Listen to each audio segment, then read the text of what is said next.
My wife and I were living in Helena, and I was at Carr Allison, a law firm in town, and she was at Children's Hospital working in the NICU. December of 2010 is when I felt the pain in my stomach that I couldn't shake. And that was the first time that this pain wouldn't go away, and we knew I had to get to the emergency room. The surgeon was clear that when he opened me up, he knew it wasn't right. And he said, it's desmoplastic, small round cell tumor. In that moment, you just feel like you're the only ones in the world going through it. And the white picket fence doesn't matter very much.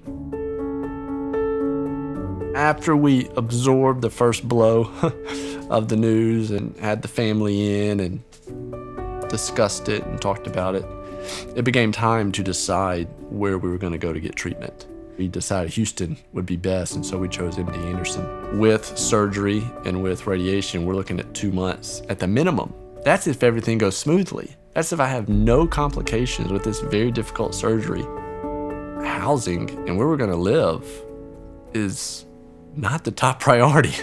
I am prepared to sign a lease on an apartment for 3 months at $3,000 a month because it has to be furnished. Can't bring furniture, and it has to be month to month. I don't want to sign a 6-month lease. We may only be there 2 months. So $9,000 would have been gone from my bank account on just housing. We didn't have savings built up, and we also didn't know what the future looked like. And I have a friend in Helena who had a neighbor that had a sarcoma similar to mine and was getting treatment in Houston. And he wanted us to meet, just to encourage each other and talk. And I met her, and she mentioned, you need to look into Amschwann Sarcoma Cancer Foundation because they provide housing for out-of-town patients receiving treatment at MD Anderson with sarcoma.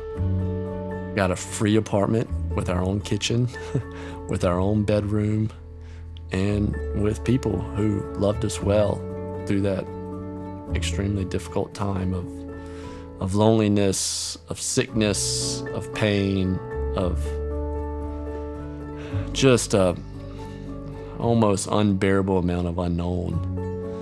There are volunteers with the foundation that are wanting to bring us meals and just love on us. And we also got adopted by a church in town that provided us gift cards and meals. And so we got the apartment and we got community.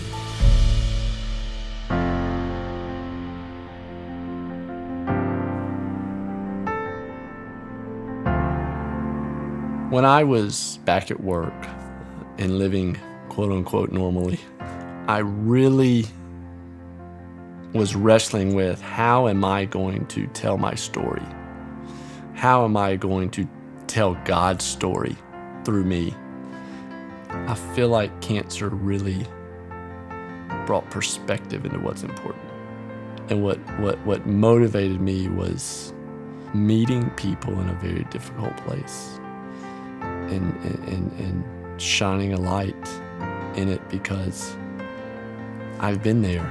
I've experienced that, and I want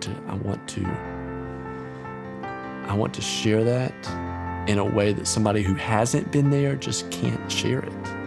I was talking to a friend one day and just kind of sharing these thoughts and here's what I'm thinking. Do you know anything that's out there or how I could kind of get plugged in? And he said, I had breakfast with this guy that started Red Mountain Grace.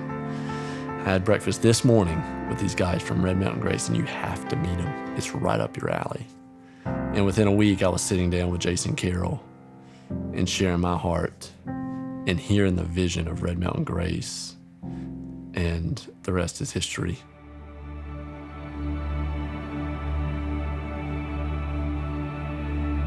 UAB is a national standard in hospitals. People are coming from a great distance to come here. There's a pride in that people come to Birmingham for treatment. People come to Children's Hospital for treatment. And then my follow-up question is, where are they staying? Without fail, you can see the fact that that's never been thought of. And I wouldn't have thought about that before my experience in Houston.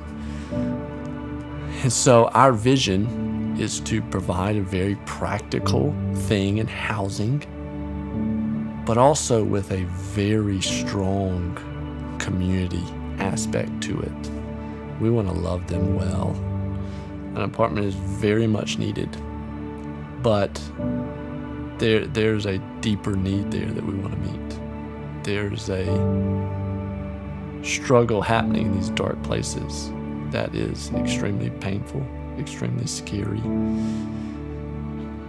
And we want to be hope. We want to be hope through that apartment, to say, we're going to be with you through this struggle. And we want the Lord to shine brightly in it and in everything after it.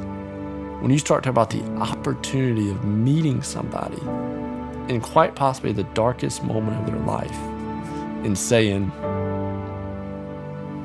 I see you, and I care, and God cares, and we're going to do this together. That's Red Mountain Grace.